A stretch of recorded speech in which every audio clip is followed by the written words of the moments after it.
Sometime in late July or August, a perennial that looked completely fine last week suddenly collapses.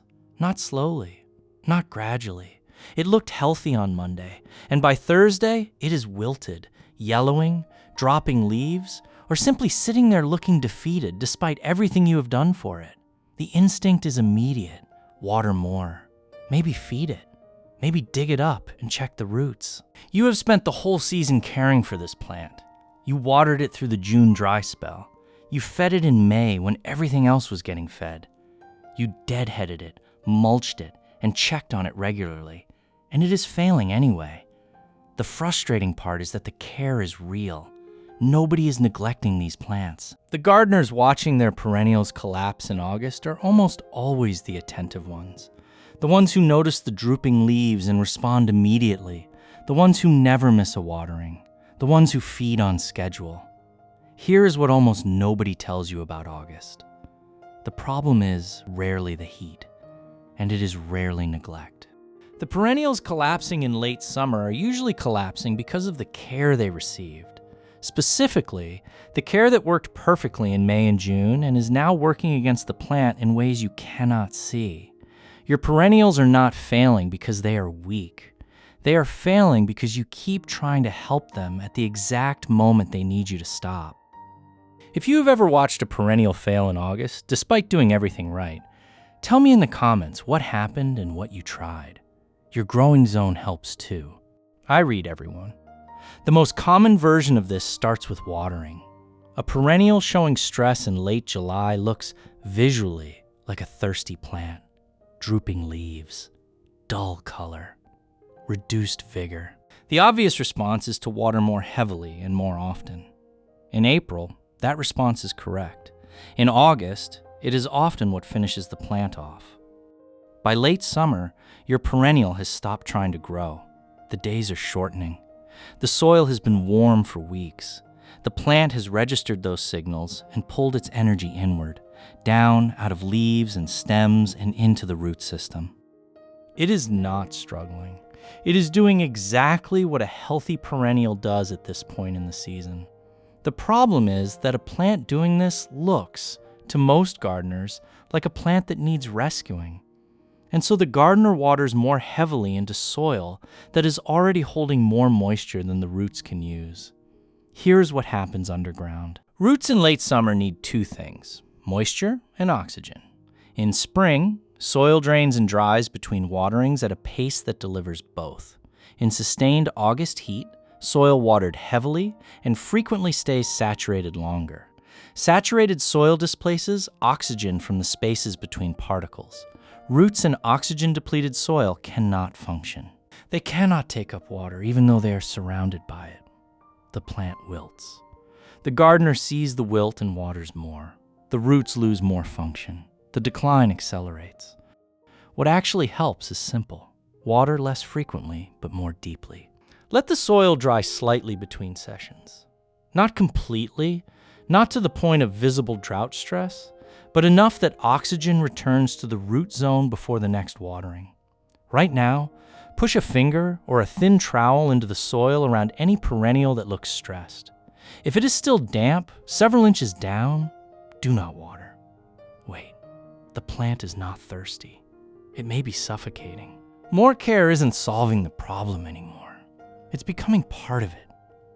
The second intervention that backfires in August is fertilizer. And the logic behind it feels completely reasonable. A plant that has stopped growing cannot use fertilizer the way it did in spring. That's why feeding a struggling perennial in August often makes it look worse instead of better. In August, you are feeding a plant that has already decided to stop taking in new inputs. By late summer, a perennial has significantly reduced its nutrient uptake. It is no longer processing nutrients the way it did in spring. Fertilizer applied now does not get absorbed and used. It sits in the root zone. And fertilizer sitting in the root zone raises the salt concentration in the soil solution, which makes it harder for roots to absorb water. The plant that was already stressed now has another obstacle to water uptake. The result is a plant that looks noticeably worse within a week of being fed. The gardener assumes it needed something different. The problem compounds. Stop feeding established perennials after midsummer. Their nutritional needs are met by what is already in the soil, and the system is intentionally winding down. A plant that looked healthy in June and is struggling in August does not have a nutrient problem. The problem isn't a lack of nutrients. It's another well-intentioned intervention at the wrong time. The third intervention that causes late summer collapse is one most gardeners do not associate with damage at all: division. Division doesn't usually fail because you divided the plant incorrectly.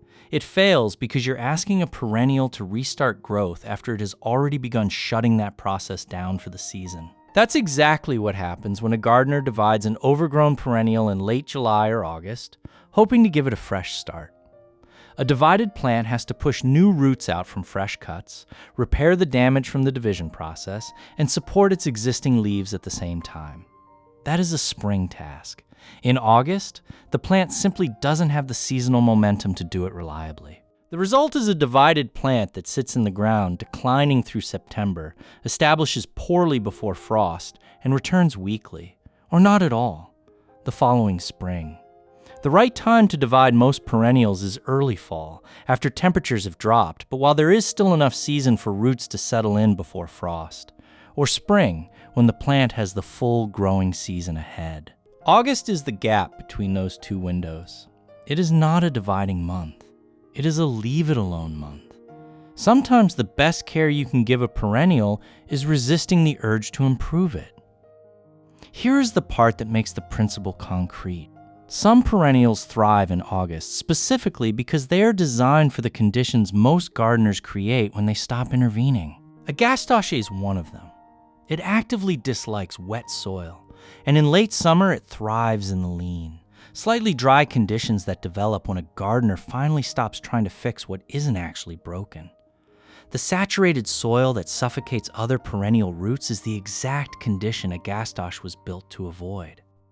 A gardener who waters less in August because they understand what the plant actually needs will inadvertently create ideal Agastache conditions, and watch it flower prolifically in September when everything that needed heavy intervention is declining. Liatris survives August for a different reason. It grows from a corm, a dense underground storage structure that accumulates energy through the growing season and draws on those reserves when above-ground conditions become difficult. It does not need the gardener to provide what it has already stored for itself. The same principle that explains why spring-planted mums survive winter explains why Liatris handles August. What survives difficult conditions is always what was built underground before those conditions arrived. Neither of these plants needs help in August. They need the same thing your struggling perennials need. A gardener who recognizes that late summer is not a growth phase, and that the most useful thing you can do right now is less than you have been doing. Go back to that plant from the beginning. It was not the heat. It was not bad luck. It was not because the perennial was weak. The care was the problem. Not because you cared too much, but because you were helping at exactly the wrong time. That is why August is not about doing more. It is about knowing when to stop. If this changed the way you think about your perennial beds, subscribe because the next video builds directly on this one. We'll cover what to actually do in September so your perennials come back stronger next spring.